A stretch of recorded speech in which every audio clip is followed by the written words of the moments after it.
तेल यहाँ पर न्यूज में है क्योंकि प्राइसेस में जोरदार तेजी देखने को मिली है। मलेशिया में प्राइसेस 5 महीने के हाईज पर हैं और इन सब पर बात करने के लिए हमारे साथ हैं एसडी3 के सीईओ संदीप भान। संदीप नमस्कार। और पाम फिर से काफी न्यूज में है और जो रेंज की पहले हम बात कर रहे थे वो क्लियरली ब्रेक होता हुआ नजर आया है। 4300 के आसपास के प्राइसेस आप कैसे देखते हैं? Two, 3 weeks back, we saw very aggressive buying from India. जबरदस्त बाइंग, ऐसी बाइंग पहले कभी देखी नहीं थी जिस तरह से इंडिया ने पोस्ट ड्यूटी हाइक के बाद की।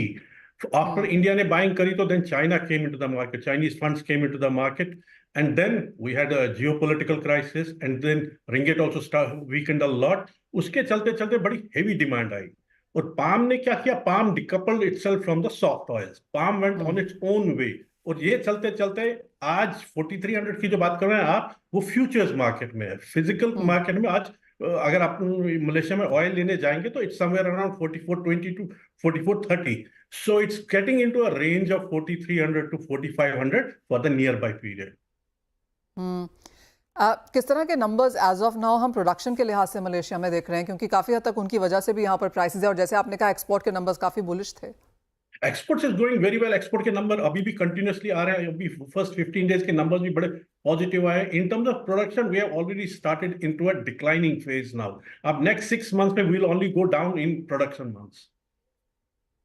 That is a seasonal phenomena for next 6 months. Okay Sandeep, अगर वो डिफॉरेस्टेशन वाली न्यूज़ को देखें उसका क्या इम्पैक्ट रहा मार्केट्स पे, और वो अनएक्सपेक्टेड लाइंस आप कहेंगे, क्योंकि जिस तरह से डेट्स फटाफट से आ रही थी लेकिन कंप्लायंस नहीं हो पा रहा था, अब जो ये यहाँ पर इसे एक्सटेंशन मिला है, कैसा देखते हैं पूरा ओवरऑल इम्पैक्ट उसका भी? देखिए, उसके इमीडिएट इम्पैक्ट जो ईयूडीआर का था वो यूरोप से, उसका ये था कि उन्होंने उसके चलते बहुत ज्यादा स्टॉक अप कर लिया था दीज मंथ्स इन एंटिसिपेशन कि 1 जनवरी से उसका इंप्लीमेंटेशन आएगा and there was lot of flow of oil to Europe. अब उसका डेफरमेंट होने का अभी बोला गया है कि वो 12 मंथ्स का डिले करेंगे। उसके चलते चलते यूरोप की थोड़ी सी बाइंग रुक गई, but it won't have any big impact on the numbers. Sandeep, आगे जाते हुए इंडिया की किस तरह या many companies are already ready in supplying EUDR compliant oil, including us. I know that. Sandeep, India import किस तरह से अब आगे जाता हुआ आप देखते हैं, क्योंकि of course prices on the higher side हैं, जैसे आपने कहा बाकी सॉफ्ट ऑयल्स थोड़ा सा कमजोर काम कर रहे हैं। अब इस क्वार्टर के लिए किस तरह की रेंज है, क्या एक्सपेक्टेशन है? देखिए, India is surprising a lot to the global markets. अब पूरा मार्केट यहाँ का इंडिया डिपेंडेंट हो गया। India sets the price trend. जिस तरह से लाइक आई सेड, जिस तरह से इंडिया ने पोस्ट ड्यूटी हाइक बाइंग करी, वो बहुत ही जबरदस्त बाइंग करी थी। उसके चलते इंडिया के numbers are secured. We think in October month we will see somewhere around 850 to 900,000 tons of exports to India. ज़्यादातर रिपोर्ट्स में और ज़्यादातर लोगों का भी ये मानना है कि ये क्वार्टर तो फिर भी ठीक ठाक एक रेंज में निकल जाएगा, लेकिन फर्स्ट क्वार्टर 2025 में लोग काफ़ी बुलिश हैं। आप कैसे देखेंगे अगले 6 महीने एंड देन फर्स्ट क्वार्टर 2025 को? वो that will depend a lot on how soybean oil will go. अभी जिस तरह से हम, palm has been maintaining a premium over soft oils for quite some time now. इसके चलते चलते अगर ये प्रीमियम पाम ने मेंटेन किया, आने वाले टाइम में थोड़ा सा पाम पे प्रेशर बढ़ सकता है, not in the first quarter but second quarter of 2025 to get back the demand. Demand आप इंडियन मार्केट्स में, जैसे आपने कहा कि इंपोर्ट्स यहाँ पर काफ़ी बेहतरीन रहेंगे, फेस्टिवल डिमांड के लिहाज से आप कहेंगे इंडिया काफ़ी कंफर्टेबल है एज ऑफ नाउ, क्योंकि obviously होरेका and out of home eating काफ़ी बढ़ जाती है? That was the surprise India gave us by buying heavily, and उसके चलते इंडिया की बाइंग पाम में रुकेगी नहीं, इट विल कंटिन्यू। बिकॉज अभी जो भी सॉफ्ट ऑयल लेंगे, जैसे आज लेंगे अक्टूबर शिपमेंट और November shipment, that's going to arrive only in next quarter. तो चॉइस अपने पास है नहीं कुछ other than palm. Sandeep, Indian markets आप कैसे देखते हैं, क्योंकि जिस तरह की पॉलिसीज हैं एंड नेशनल पॉलिसी मिशन को भी अब यहाँ पर 7 साल के लिहाज से कुछ फंड्स यहाँ पर एलोकेट किए गए हैं, इंडियन प्रोडक्शन पाम की के जो एज ऑफ नाउ नंबर्स हैं, ऑफ कोर्स हम अगले 5 साल 10 साल के नंबर्स भी एस्टिमेटेड देख रहे हैं, आप कैसे देखते हैं वो प्रोग्रेस? देखिए, we want to see that program successful. It is good for India and it is good for the Indian market also to have the self-sufficiency in the oils.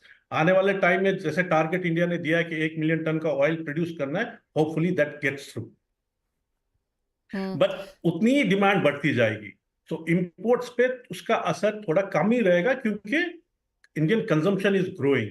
जिस पैटर्न पे कंजम्पशन ग्रो कर रही है, उस pattern पे local growth बड़ी नहीं compete कर पाएगी। So we will still continue to be import dependent. And food तो फिर भी यहाँ पर चॉइसेस हैं, लेकिन जिस तरह से पाम का यूजेज अक्रॉस इंडस्ट्री यहाँ पर बहुत सारी चीज़ों में होता है, फिर वो चाहे फार्मास्यूटिकल्स है या फिर कॉस्मेटिक्स वगैरह है, वहाँ पर किस तरह की ग्रोथ आप एंटिसिपेट कर रहे हैं? बायोडीजल ऑफ कोर्स एक अदर ही इंडस्ट्री है, वो एक अपने आप में डिबेट है। Palm is only a growth oriented oil, जहां जिस जिस इसकी एप्लीकेशन हर जगह है। तो जहां अगर किसी एक प्रोडक्ट में एप्लीकेशन कम हो जाता है तो दूसरे में डिमांड बढ़ जाती है। In totality it's only seeing growth. Sandeep, एक फाइनल क्वेश्चन, किस तरह की ग्रोथ इन डिमांड आप एनुअली यहाँ पर एक्सपेक्ट कर रहे हैं? पिछले अगर 5 सालों की बात की जाए तो किस तरह की ग्रोथ देखने को मिली है? We are seen a close to 5 to 7% growth. Okay, और वही एंटिसिपेटेड भी है आगे जाते हुए? Will see to continue to see growing. Drop in growth अब लग नहीं रहा है, दिख नहीं रहा है। एक दो महीने we might see an impact in few months, but in a yearly basis it's only growing. All right Sandeep, आप एक ऐसे बिजनेस में हैं जहां पर कोई डाउनसाइड है ही नहीं, तेजी बरकरार है, और जिस तरह से पाम अपने लिए नए नए यहाँ पर वेन्यूज एंड एवेन्यूज ढूंढ रहा है, क्लियरली ग्रोथ बरकरार रहेगी। एज ऑलवेज बहुत शुक्रिया हमारे लिए आज समय निकालने के लिए एंड जॉइनिंग अस, एंड पूरे उस सेक्टर के बारे में बातचीत भी करने के लिए। तो जो नई प्राइस रेंज यहाँ पर पाम में बनती हुई नजर आई है वो 4300 to 4500 है, much higher than what we saw सितंबर या फिर अगस्त के महीने में। तो क्लियरली तेजी में यहाँ पर पाम। रवि, यहाँ पर अब आप कैसे देखते हैं एग्रीकल्चर एज अ स्पेस को, और आप क्या करने की राय देंगे?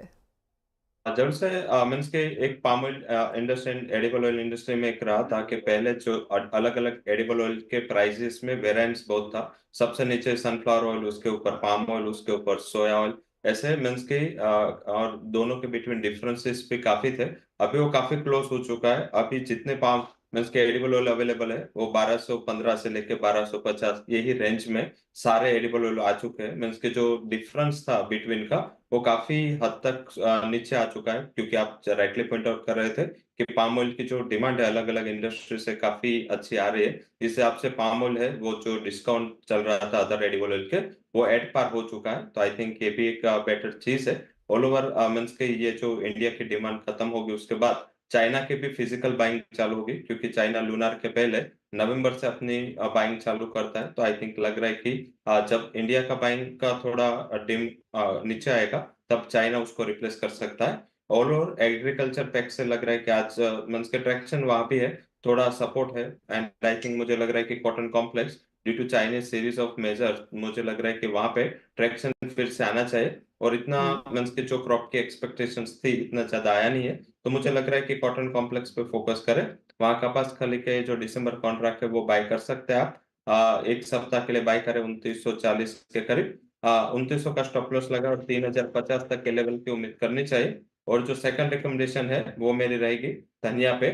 7400 पे धनिया आप बाय करें, स्टॉप लॉस लगा सकते हैं अराउंड 7280, और अपर साइड 7600 तक के लेवल की उम्मीद करनी चाहिए। Fair point. तो ये एडिबल ऑयल में है।